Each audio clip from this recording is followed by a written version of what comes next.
Welcome to the Week 13 late game action. I'm Matt Harmon, joined by Liz Loza, as always. Liz, yeah, what's up? How's Week 13 treating you? It's great. I did do a hit earlier about some pickups, and I kept saying Week 12 because that's what it feels like. Oh my God, yeah, time is just flying by. You know, it feels so fleeting at this point. The season this is the last week of the fantasy regular season. Put me out of my misery in some of these leagues already. My goodness. What's like your worst? What's your worst league that you're in? Shining Armor. It's a 14-team. Is it 14 or might be 16-team auction league? The one that we go to Vegas for. Well, not we. And no, not we. But tell me how the Super Bowl is. Anyway, yeah, I have only won 2 games, but I have like the 8th highest point total. Nice. So it's messed up. Oh, that sucks.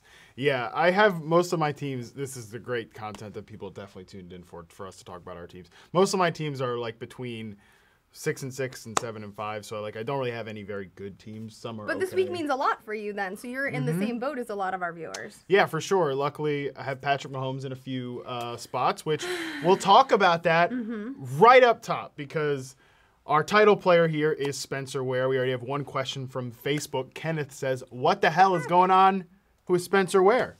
That's a great question. What the hell is going on with Spencer Ware? I mentioned Patrick Mahomes because in the first half, he was the Chiefs' leading rusher with 36 yards. And their second leading rusher, wide receiver Tyreek Hill, with 33 yards. Has that ability. Sure. So right now, Ware, 19-10, the Chiefs are up over the Raiders. We have Spencer Ware with 35 rushing yards, 8 carries. He had a catch for 5 yards. It's early. It's early, right? It's yeah, early. yeah. My goodness. People are, of course, they're freaking out.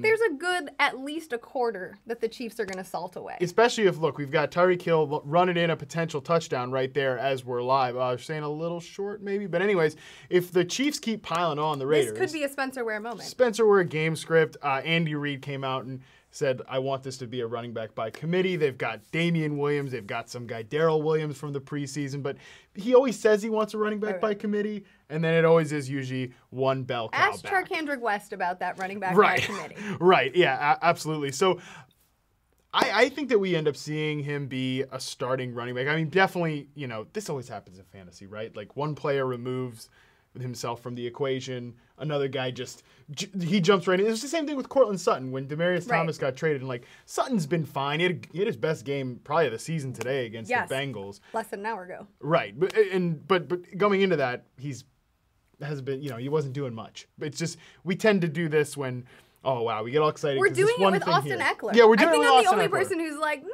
outside of my top 20. We're on the same page with that. I mean, we could come away with Eckler really disappointing in this spot. I think that's totally within the range of outcomes. But for the most part, I think process-wise, it's a smart thing to do. I think we're looking at a spot where Ware's going to be good for the rest of the season. Definitely everybody talking, and I was one of them on the first halftime with Harmon stream. I was talking about it, smashing. Hey, Javi. Hey, Javi. Liz, please. Sorry, smashing.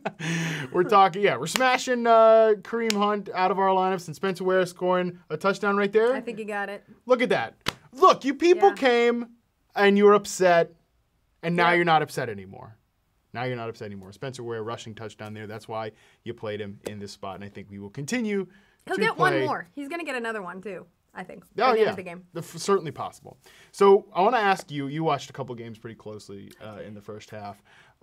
First set of games, Rams, Lions. What were your thoughts in watching that game? Obviously, we had Todd Gurley askew scoring a touchdown and then getting it in. He still managed to get, for sure.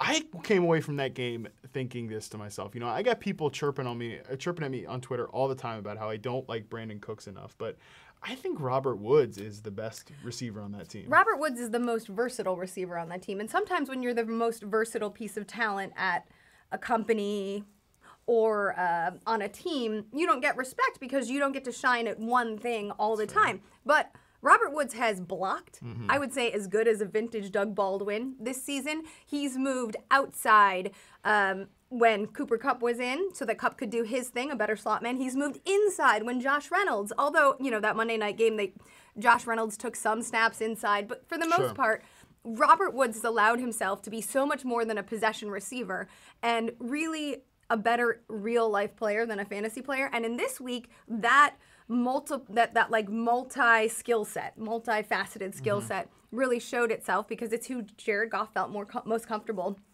throwing to. I also thought in watching this game a couple of things. Heading into this game, there was all of this talk about a shootout appeal. That was bananas. I don't know why everybody thought that Jared Goff was going to throw for why? When the Detroit Lions run defense is so bad, you've got Todd Gurley coming off of how many touches? 10 touches in that Monday night game, right? Which and then a bye. Feels like 100 years ago at this point. So 2 weeks of basic rest.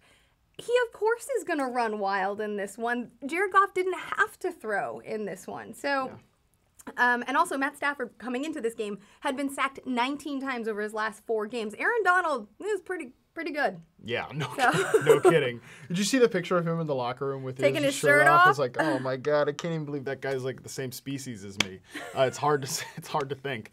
But I agree with you. This game was interesting too because you're looking at one team that plays really fast in the Rams and one team that plays really slow in the Lions. That's why. Also, sorry, I don't mean to interrupt, but I want to make sure we mention that Malcolm Brown, who's been playing backup to Todd Gurley, exited with a shoulder injury if he were to miss significant time. John Kelly, who, this is a rookie that I watched and liked a lot over the preseason. Powerful guy, really incredible balance, kind of like one of those toys you had as a kid, those punching toys that would like an Easter bunny or a Santa Claus that would never stay down. He has that appeal. I can't remember who said it was like a rolling ball of butcher knives, like that whole sort of comparison. Good hands. Yeah, so, can play in the pass game. It's unfortunate now he's we got a dark mark on him. Like a lot of people compared him to Kareem Hunt coming out of college. That he had that type of playing ability, like not a super athlete or anything, not going to test crazy at the combine, but just makes guys miss on the field. Burrows, I would say. Oh, Burrows, I like that. That's a good one. Little running back. Also, 3 scores over the preseason, 1 in week 2 and 2 in week 3. So that's great. I think that's a great name to call out. And it actually ties into one of our questions. Anthony from Twitter asks, how do we look at Todd Gurley in the playoffs now that the Rams won and the Saints lost this week? And I've been getting this question too. The fantasy handle's been getting it as well. Do we see the Rams take their foot off the gas? Should we be worried about week 16? If you're thinking that far ahead, fantasy championships, that they're not going to play their guys anymore? What do you do about that? Well, I think grabbing John Kelly is a good thing to do, assuming again if Malcolm Brown, if you own Todd Gurley, then you need to own either Malcolm Brown or John Kelly at this point. Next week they draw the Bears. I don't think that they're taking their foot off the gas because the Bears obviously have a lot to play for within their own division, although the Packers losing today helps clarify a lot there. The Packers, what dude, I was winded at the end of watching the Packers play because I was like, why am I this should just happen. Yeah. This shouldn't be so laborious. That's what I've been saying with the Packers offense all year. It's like you watch them, it's like, you have one of the best quarterbacks of all time. Why does it feel like this is so hard? Why do you guys make this so hard? And you have Aaron Jones. Oh, and they were totally back to that Jamal Williams BS in this one. I think Mike McCarthy's in the rain. Yeah, he's like, if I'm going out, I'm going my way. Yeah. And I have to pull up this question from the Rush Yahoo. I'm not sure what type of that's an interesting account handle. Probably run by somebody who's like a tiny little child, named Zach. Oh, a baby. A baby Zach. He says, Harmon, how do you feel about your son Tyler Lockett going off? I think it's amazing. I mean, he rocks. What do you want me to say? I love it because he just keeps smashing math. He keeps breaking the calculators. Doug Baldwin scored a touchdown as well. Wait, are you trying to make a touchdown regression joke with that? Yes. Okay. Smashing the math, Got it. Okay. Yeah, touchdown regression. His catch rate's also up at 80% too. He's money. I mean, he's almost like he's good, Should I use this opportunity to tell everyone about the fight we had in an alley in Santa Monica? No. It was definitely not. Okay, whoa. It was definitely not an alley in Santa Monica. It was definitely waiting. A sidewalk? It was Main Street, downtown Culver City. There was a debate as to whether Brashad Perryman was a better prospect than Tyler Lockett. To be fair, this was 3 years ago. Well, I just want you get all the Tyler Lockett credit now. Yeah. Because I abandoned the ship heading into this year. Yeah. It was too much for me.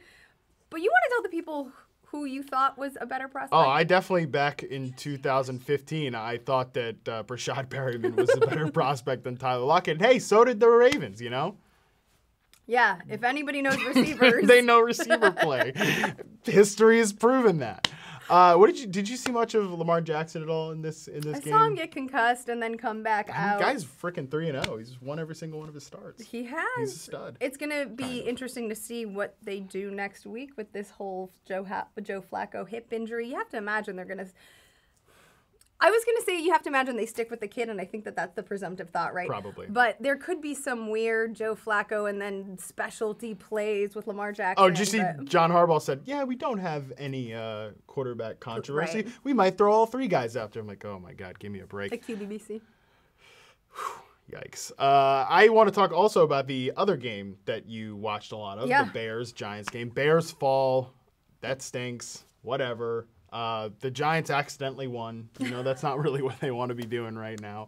What do you think about this Bears offense in the fantasy playoffs? Because I think that the tough thing with them is they are such a game plan sensitive unit, right? Like, you already look like you want to push back on this. So I think that week by week, they pick which matchup is the most advantageous, and they just tend to attack that. And I think today we saw them pick on some bad coverage linebackers with Tariq Cohen, and Allen Robinson had a couple of big catches, 5 for 79 in the game, and their cornerback core is incredibly weak. So I think week to week, like, how do we decipher? But who is the one player who seems to eschew this matchup dependent play? I think it's Anthony Miller, because he can do a little bit of both. You know, he can beat up on cornerbacks, he can beat up on slot cornerbacks, he can also. He is this year's Cooper Kupp.